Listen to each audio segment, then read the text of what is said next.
You know, I was really up there. I was so excited, but I've had to put it on hold for a while because it takes so long to produce the vinyl. Yeah. But yeah, I'm really looking forward to it. So, I'm back to listening to it and other things. Yeah, picture this. 1974 in London. There is smoke in the air in a poorly lit studio. The Stones are stuck after midnight. Mick Jagger leans back in his chair, half-lidded eyes, and watches the turmoil around him. Rock and roll wasn't the only thing going on in the 1970s. They were about staying alive. A lady who could seduce, ruin, or both was behind every riff and scandal.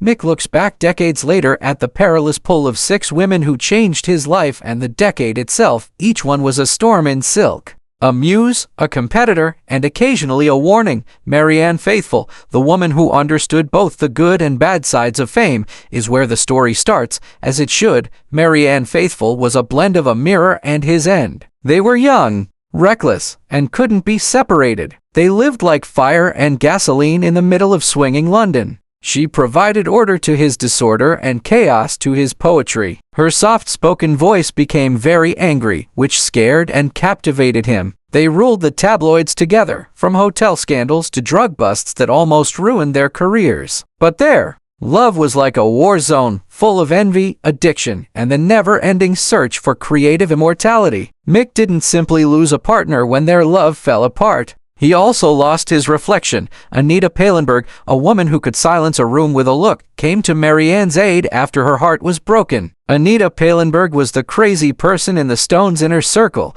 the muse who made art and chaos hard to tell apart. Mick had witnessed her set both Brian Jones and Keith Richards on fire and kill them. But he wasn't immune to her pull. Anita was fascinating and wild, like smoke and sin in the world. She was the spirit of the 197OS, pretty, smart, and careless. Mick respected her as much as he feared her because he knew she had power that most guys couldn't fathom. He couldn't shake the feeling that she was there, a reminder that even the biggest rock star on the planet couldn't really control things. But the 1970s went on, and with them came Bianca Jagger, a new form of danger that was exquisite, mysterious, and definitely American. Mick didn't fall in love with Bianca right away. It was if two storms had finally met and recognized each other. They were mirrors of one another. She had a poise that silenced rooms, an elegance that was sharp as a knife, and a confidence that could rival any man in rock and roll. Their wedding in 1971 was more than just a ceremony. It was a coronation.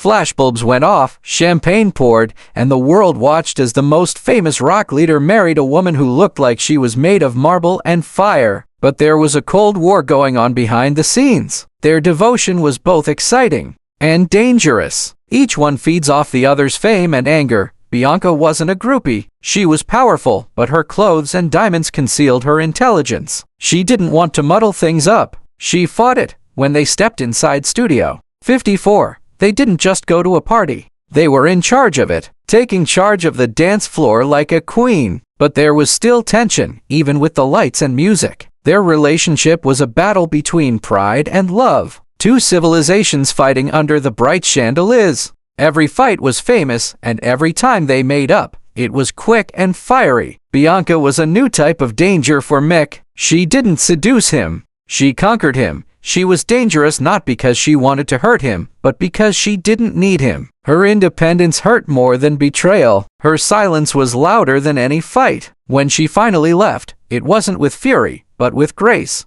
A queen leaving her kingdom behind, sure of how valuable she is. And at that moment, Mick understood the truth about Bianca Jagger. She was the only lady who could make him feel like he could do anything and not matter at the same time. Mick moved on to another lady after Bianca. Carly Simon was beautiful but had a darker side. Carly Simon was the definition of confidence. She was sharp-tongued, bold, and completely impervious to the normal charms that worked on everyone else. They met in the middle of New York's music scene, where egos clashed like cymbals and ambition hung in the air like smoke. Carly disarmed him from the start, not with flirting but with her intelligence. She was smart, quick-witted, and didn't care about being impressed at all. She didn't believe his stories or his brashness. Instead, she pushed him, making fun of his ego, breaking down everything he said, and watched him squirm with a smirk on her face. When they worked together on You're So Vain, the chemistry between them was off the charts, half admiration and half provocation. It was like every line was a secret and every stanza was a fight set to music. The tension in the studio was so strong that even the engineers could sense it. The song was an artistic statement for Carly. For Mick, it turned into a mirror that showed him everything he loved and dreaded about himself. Their relationship was intoxicating. A fight between two people who were evenly matched, each challenging the other to blink first. Seduction wasn't what made Carly deadly. That was power. She was a woman who didn't chase after men or beg them for things. She could outsmart and outsing any male in the room. Mick was both excited and scared when he discovered that. Their relationship burned hot and fast, leaving no heartbreak, just respect and the knowledge that for once he'd met a woman who could keep up with him and defeat him at his own game. But danger frequently has a softer grin. And for Mick, Baby Buell was the next thing that happened. Baby Buell was a model, singer, and storm in heels who could make a peaceful night into a legend. She was rock and roll's wild muse. She moved through the 70s dirt and glitter like she owned it. People said her name in the same breath as the biggest celebs. Backstage doors, flashing lights, and whispered secrets made her world spin. Fame and danger combined like whiskey and fire. A tea party that went on until dawn. Mick and Baby met. A night of music, laughter, and the kind of wild connection that only arises when two people see something of themselves in each other. There was no denying their chemistry. It was electrifying but short-lived. She was wild and unpredictable. The kind of woman who could make a man feel like he was invincible one minute and invisible the next. For Mick, she was a breath of fresh air in a life that was already full of excess, a reminder of what it was like to let go and enjoy it. Baby didn't follow him. She danced with him step for step, like someone who has danced with fame long enough to know how it works. They would spend nights talking about anything from music to lunacy, even though there was a lot of chaos around them. But they were strangely calm when they were together. But no one owned Baby. She loved being free and being the center of her own storm. She didn't look back when she went away, not out of spite, but because she had places to go, stages to crash, and hearts to rock, and Mick later said that was what made her very deadly. Not how she loved, but how she never had to. Tina Turner, the untouchable legend, comes from Baby's electric rebellion. Tina Turner was the embodiment of power, grace, and fire, all held together by her strong will. When Mick met her during the Stones tours in the mid-1970s, she was coming back from a rough time in her life and pouring her grief into performance with a strength that surprised everyone. She was like thunder on stage, raw, furious, and unstoppable. Her voice held the pain of every hurt and the joy of every victory. The atmosphere changed the instant she stepped into the spotlight. Everyone's eyes were on her, and their hearts were racing. Her energy was more than just electric. It was beyond that. But when she wasn't on stage, she was a whole different person. There was a calmness about her that made even the loudest men in rock feel small. Others lived to be seen, but Tina lived to survive and get back up. She didn't care about anarchy